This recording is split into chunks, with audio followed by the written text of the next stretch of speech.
Welcome to Sacrilegious Discourse. For this is what the Sovereign Lord says. Why do you need prophets to tell people who you are and what you want? If you can justify everything that the God of the Bible has done, then you can justify any of your behavior. A lot of this mentality is trickling into what is now mainstream right-wing Christianity. I am capable of empathy greater than this God of the Bible. This is a Bible that they tell kids. This is the good Lord. This is the good book. He is fantasizing about murder, mass murder. Head over to sacrilegiousdiscourse.com right now to find out how to leave us a review or support us on Patreon.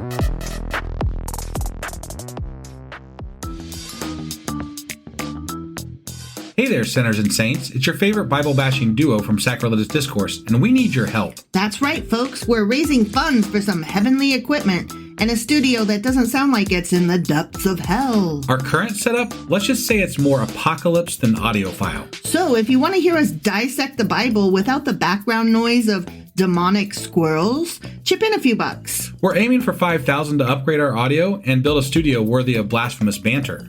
Donate today and help us spread the good word of atheism. You can find a link right on our homepage, sacrilegiousdiscourse.com. Every dollar counts. Even if it's from your collection plate.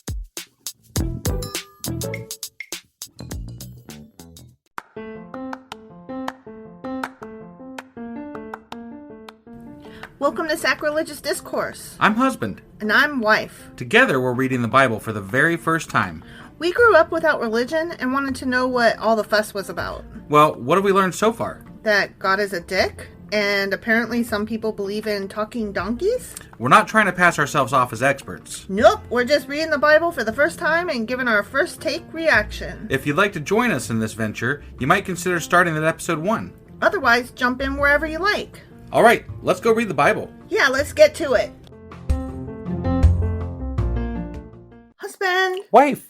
Do you know where we are and what's been happening and what's going on? Well, we've been sick a lot, and we were in Isaiah through chapter 10 last week. Yes. And that would put us where today? Isaiah chapter 11? Yeah, so we're getting ready to find out about more prophecy bullshit from Isaiah, probably. Yeah, something like that. All right, you ready to get into this? Sure as fuck am. Well, let's do it. Okie dokie. Hey, real quick before we jump into the episode, I actually forgot we were going to do a shout out today for a new patron.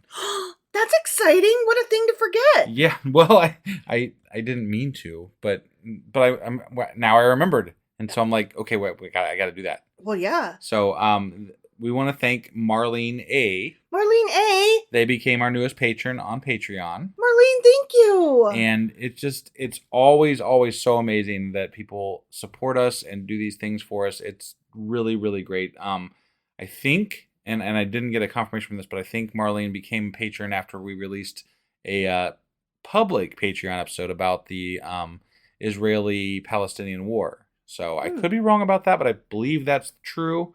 And it's really nice to know that people like what we're doing and what we're saying. And what we stand for. And what we stand for. Yeah. So thank you so much, Marlene. We really, really appreciate your support. And if you too would like to become a Patreon member and get early access to our episodes, ad-free, you can get special swag. There's all kinds of cool stuff. You get to talk to us, like, in smaller circles of things. Mm-hmm. So there's that. You can go to patreon.com/sacrilegious discourse and become a member for as low as $2 a month. And there's a free trial you can start with so that you can, hear everything. That's right. And do it all before you have even paid for anything. Right. So go do that now. Yes.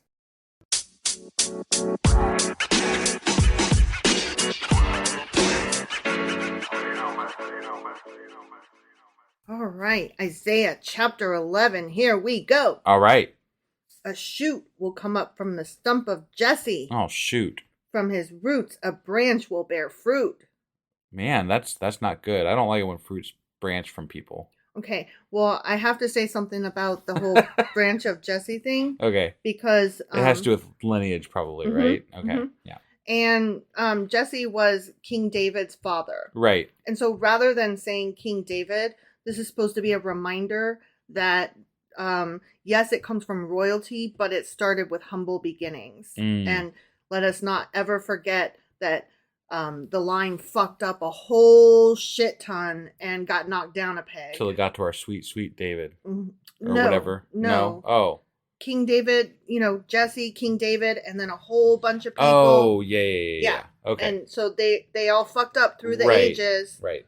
And now we're at, Isaiah talking about all of them and saying, all of y'all are being knocked down and all of these bad things are happening. Right. But one of you will survive. Got it. And from the one that survives will come the new king of whatever good king person. Of whatever. Yeah. Okay. Uh-huh. So the Spirit of the Lord will rest on him, the Spirit of wisdom and of understanding, the Spirit of counsel and of might, the Spirit of the knowledge and fear of the Lord, and he will delight in the fear of the Lord. He will not judge by what he sees with his eyes, or decide by what he hears with his ears, but with righteousness he will judge the needy. With justice he will give decisions for the poor of the earth. I mean, this feels so much like we're reading the New Testament instead of the Old Testament, because everything is referencing this as a prophecy of Jesus. I think it's feeling that way to you because you're researching this stuff. Mm-hmm. I don't think it necessarily has to feel that way. No, I get it. I get what you're saying. And that is true. And I wish that there was some, not attached to Jesus-y stuff. Maybe you should look up Jewish Bible study for these chapters. I probably should. Because that would be sans Jesus. Sans Jesus would be nice. It's just so annoying because, everything is see, he foretold Jesus. And, the New Testament, this is one of the books that they reference a lot in the New Testament. Yeah, no, I know. That's what I'm saying. You should look up Jewish Bible study for this chapter. Yeah. Because that would, not have Jesus in it. Yeah. It's just that when we think of the Bible, we always think of Christian and Jesus. We do in America, sure. Well, yeah, that's what I meant. So, yeah, I need to change my research methods. Or combine both of them. I don't want to combine them. I want to get rid of Jesus altogether. He's so annoying. I don't want to read this with the understanding that they're probably talking, here comes Jesus. Y'all get ready for Jesus. I'm annoyed with Jesus because Jesus is like the light, fluffy version of this horrible, fucking pissed off, jealous asshole God. Yeah. And I'm like, no, fuck you. He's still a jealous, pissed off asshole God. Mm-hmm. And no amount of Jesus can change that. Right. I'm sorry. It's true. But we're not even at Jesus yet, but we already have to talk about him. And I hate that. I hate it. I don't want to. Right. Anyway, he will strike the earth with the rod of his mouth. With the breath of his lips, he will slay the wicked. Wow. Yeah. He's going to burp all over them. Right. And that's one hell of a burp. His breath is going to wipe him out. Yeah. That sounds like me in the morning. Righteousness will be his belt, and faithfulness the sash around his waist. The wolf will live with the lamb. The leopard will lie down with the goat. The calf and the lion and the yearling together, and a little child will lead them. Doesn't that sound so New Testament? I mean, he didn't lead them as a child, so... No, but there's, have you heard that quote? And the lamb laid down with the lion, or the lion laid down with the lamb. But again, they retrofit this, and when they wrote the new... it just... They wanted this to fit. They made it fit. Yeah. That's how you make a profit. So... The cow will feed with the bear, their young will lie down together, and the lion will eat straw like the ox instead of meat. That sounds really wrong and not correct. We're all going to go back to being vegetarians. Yeah, I don't think that, Jesus hypothetically came, right? According to the Bible. According to the New Testament. Right. Yeah. I don't actually think that lions stopped eating meat. And that is true. I'm just saying. But they're like, no, he's coming again, though. And I'm like, that's not what your first one said. I'm reading it. Yeah, they just said he's coming. They didn't say he's coming twice. Yeah. What the fuck's up with that? It's true. I think it's interesting that we're all supposed to revert to veganism or vegetarianism. Yeah. And yet Christians don't like that. They're like, them damn liberal granola moms and those damn liberal vegetarian people that are California, and their avocados and whatever. And I'm like, but it's in your Bible. Right. The lions are even going to become vegan. Yeah. So fuck off. Right. Maybe you're doing it wrong. Right. You meat eater. Yeah. The infant will play near the cobra's den. And that's the young, really dumb. Yeah, don't do it. I mean, even, what's his name? Steve Irwin? Even he died. Yeah. That was sad. I like that guy. I know. But his kids are so sweet and they're just like him. Yeah. And they're fun. And they have those Australian accents. Right, and right. They do wildlife stuff. It's really neat. Yeah. Yeah, I like Although, that. I mean, every time you watch Steve Irwin, you had to be like, dude, you're going to get yourself killed, man. And then he did. Yeah, but he died the way he wanted to, I don't think he wanted to die. No, but he died the way he lived. Right, He died at the height of doing what he loved to do. Sure. And that is kind of amazing. We can't all say that, Right. Like, will I die at my keyboard, because I love writing? Probably not. I'll probably, die in a car accident. Right. Okay. Anyway, they will. Oh, wouldn't it be funny if you? I mean, it wouldn't be funny if you died, but wouldn't it? No, not at all. But wouldn't it be funny if when you did die, if it was like on a chessboard? That would be funny, right? God. Like, let's all of us think about not dying. Not that we want to die, but if we gotta die, like, what is it that we would want to die doing? Yeah. Like. What is it that you love so much that you hope that that's what you're doing as you die? Right. That's kind of amazing. Yeah. Okay, anyway. They will neither harm nor destroy on all my holy mountain, for the earth will be filled with the knowledge of the Lordess, the waters covering the sea. The what? The Lordess? Lordas. Lordas. Okay. The waters cover the sea. All right. I don't know what that means. That's a question. Yeah, I don't understand. We should write that down. Definitely. What's a lordess? Yeah. A lardass? What's up with whatever. Okay. Okay, I don't know what that is. That was a weird statement. The waters cover the sea.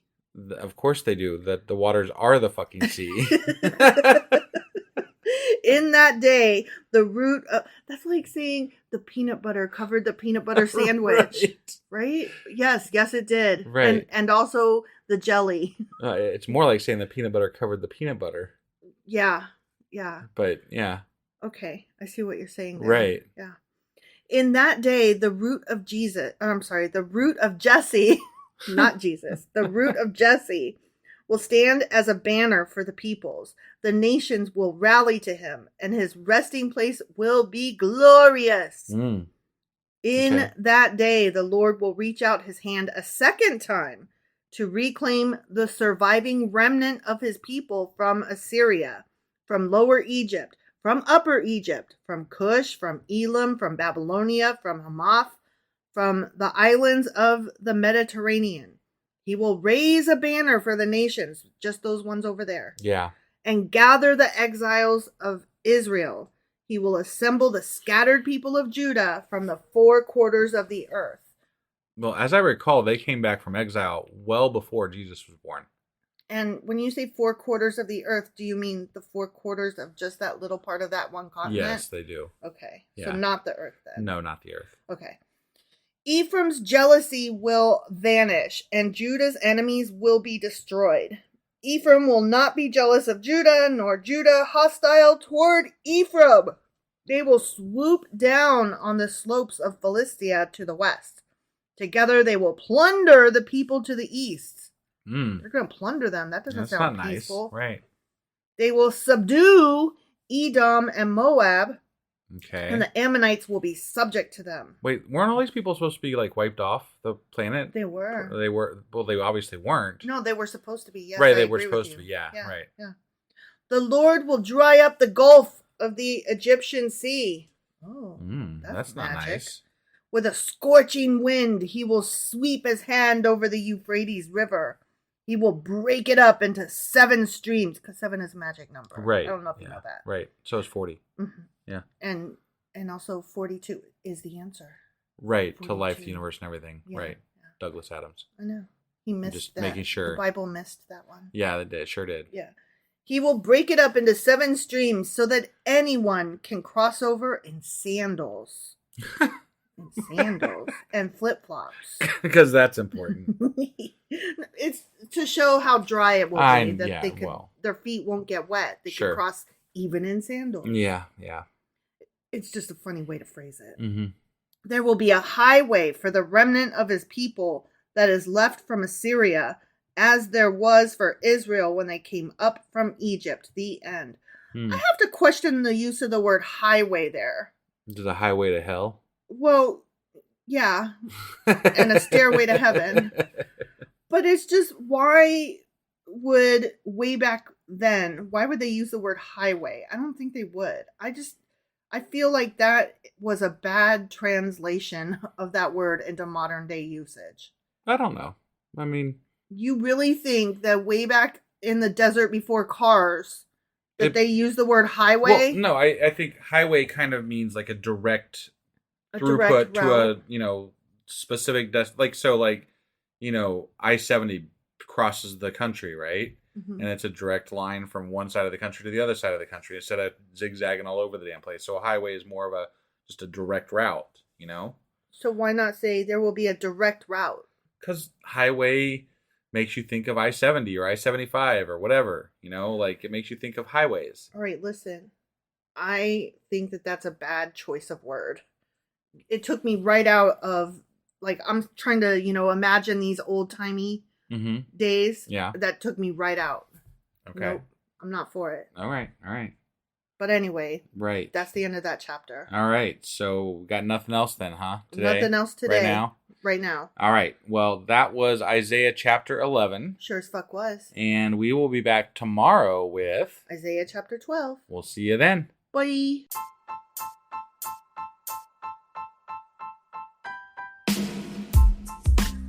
Hey, wife, I guess that's the end? But husband, that's just sad. It doesn't have to be. We are on lots of social media platforms like Twitter. Our handle there is sacrilegious_D. For D's nuts. Oh my God. Stop doing that. Anyway, we're also on Facebook, Instagram, and Pinterest. There's a link to all of our social media sites at our website. Ooh, we have a website? Yeah, it's sacrilegiousdiscourse.com, where you can also find a link to our merch shop.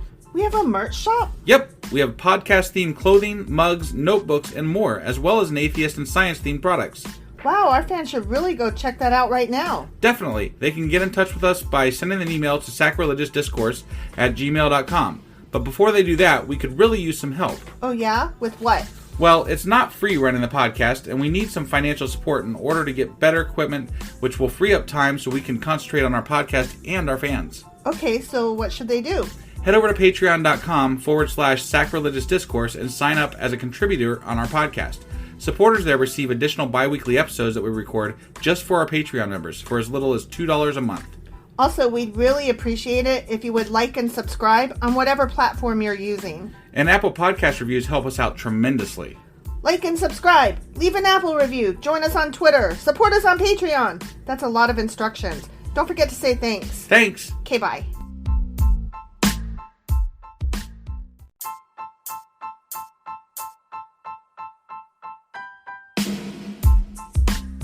Hey, wife, I guess that's the end?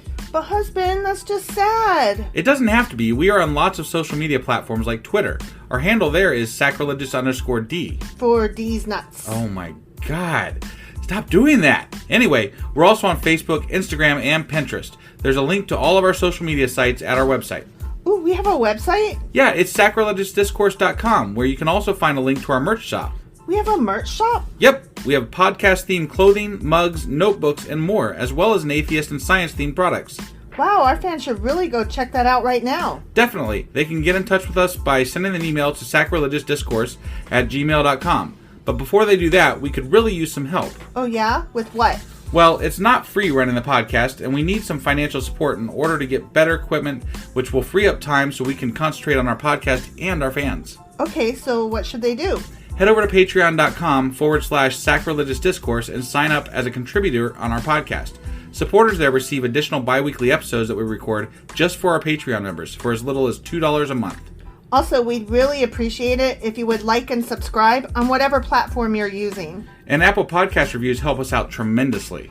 Like and subscribe. Leave an Apple review. Join us on Twitter. Support us on Patreon. That's a lot of instructions. Don't forget to say thanks. Thanks. Okay, bye.